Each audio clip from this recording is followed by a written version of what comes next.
Isipin mo, may isang cryptocurrency na dati-rati hindi masyadong pinapansin, pero ngayon ay pinag-uusapan na sa mga forums, sa Twitter o X at kahit sa mga sikat na crypto analyst. Si Picoin po ang tinutukoy natin. At ngayong papalapit na ang pagtatapos ng taong 2025, mas marami na ang nagtatanong kung worth it pa bang mag-hold ng Picoin at gaano karami ang dapat nating i-hold. Kaya sa video na ito ay pag-uusapan po natin kung bakit dapat po tayo mag-hold ng at least 10,000 na Picoins bago po matapos ang taong ito or ngayong taong 2025. Maliban po dyan ay pag-uusapan din natin ang mga technical signals, mga forecast ng mga kilalang analyst, pati na rin ang posibilidad na si Picoin ay maging susunod na malaking crypto star. Kaya yan po ang siyang ating pag-uusapan sa video na ito. Pero bago po tayo magpatuloy ay pakibasa na lamang po muna ang disclaimer dito sa ibaba ng ating screen. Ayan, simulan po natin ang kasalukuyang sitwasyon ni Picoin sa ngayon. Ayan, si Picoin ay kasalukuyang nasa kanyang pivotal point. Ibig sabihin ay nandun po siya sa kalagayan or position kung saan ay pwede po siyang sumabog pataas o tuluyang humina. Pero base po sa mga bagong chart data at saka technical indicators, lumalabas na bullish po ang momentum ni Picoin. Sa loob po ng 2 linggo ay tumaas na po ng 18% ang kanyang presyo. Yan, hindi lang ito basta pagtaas dahil nalampasan pa niya ang performance ng ilang sikat na altcoins base sa market cap. Ibig sabihin ay kahit hindi pa fully open ang kanyang mainnet, nakakakita na po tayo ng solid gains. Ngayon ay bakit ang target natin ay 10,000? Yan, 10,000 na Picoins bago matapos ang taong 2025 or ang taong ito.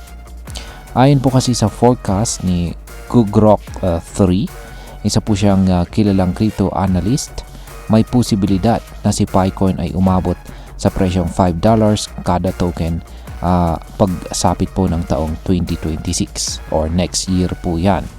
Ngayon is kung meron po tayong 10,000 na Picoins ngayon na nabili natin sa halagang $6,300.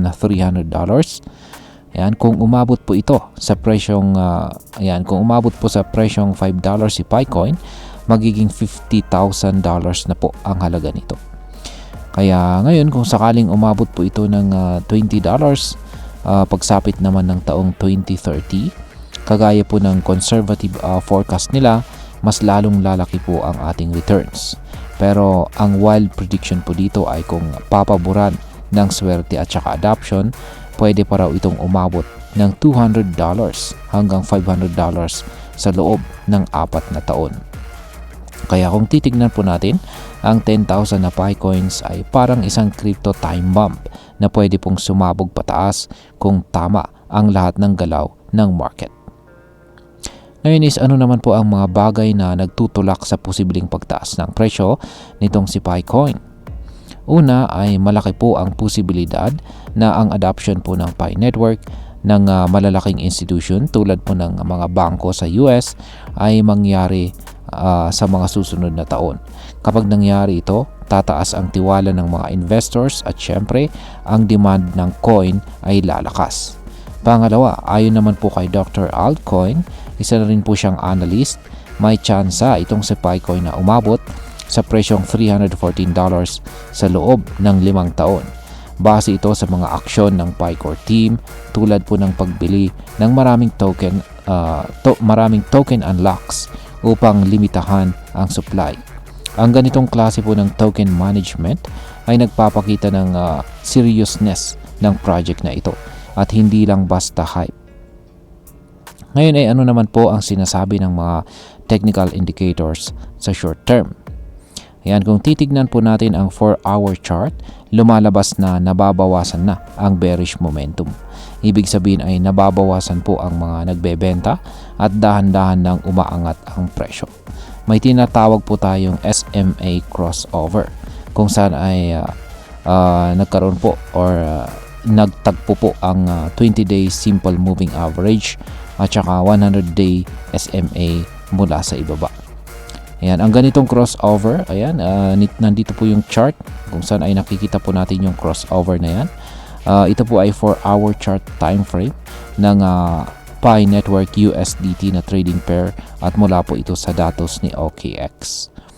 Ayan, yung mga nakikita natin dito na kulay green, red at saka yellow, ayan po yung mga moving averages natin. Kaya, ayan. Ngayon is meron po tayong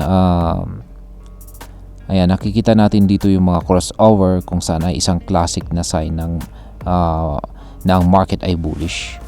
Kaya ayan, bukod pa dyan ay meron na rin po tayo ritong AO histogram bars kung saan ay tumawid po ito sa positive side. Yan po yung nasa pinakaibabang bahagi ng ating chart. Yan yung AO histogram bars.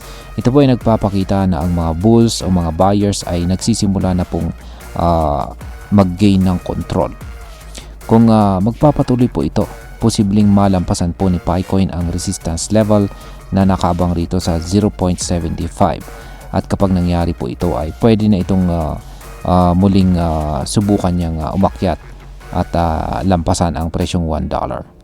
Kaya yan po yung kulay itim na linya, horizontal line na kulay itim na linya. Yan po yung nagsisilbing kasalukuyang resistance po natin ngayon dito kay Picoin. Kaya yan, ngayon ay ano naman po ang forecast para sa long term ni Picoin. Ayon naman po sa mga analyst ay bullish po ang long-term bullish ang long-term projection para kay Picoin. Hindi lang ito dahil po sa technical na data, kundi dahil po sa posibleng mass adoption na paparating.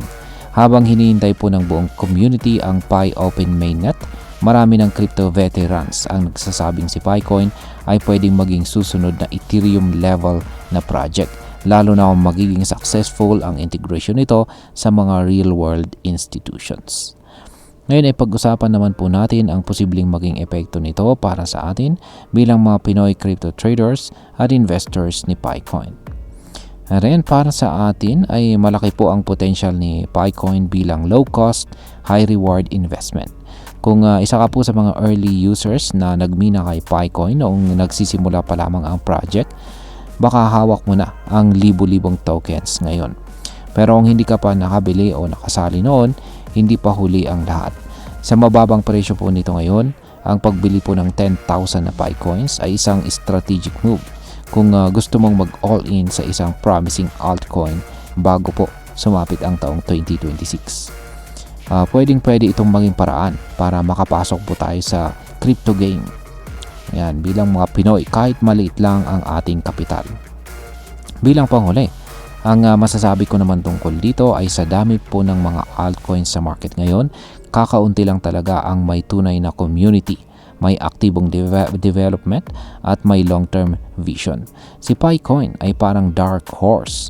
Hindi mo aakalain pero pwedeng siya pala ang magdadala ng malaking kita sa mga may patience, ayan, at saka smart investors. Hindi po ito financial advice, pero kung titingnan po natin ang risk-reward ratio, malinaw na may malaking upside itong si Picoin. Basta handa po tayong mag-research, maging updated po tayo sa balita, at syempre mag-invest po tayo ng responsable. At ayun, hanggang dito na lamang po tayo sa video na ito mga crypto. Marami pong salamat sa panonood. Ingat po tayo lagi at God bless po sa ating lahat.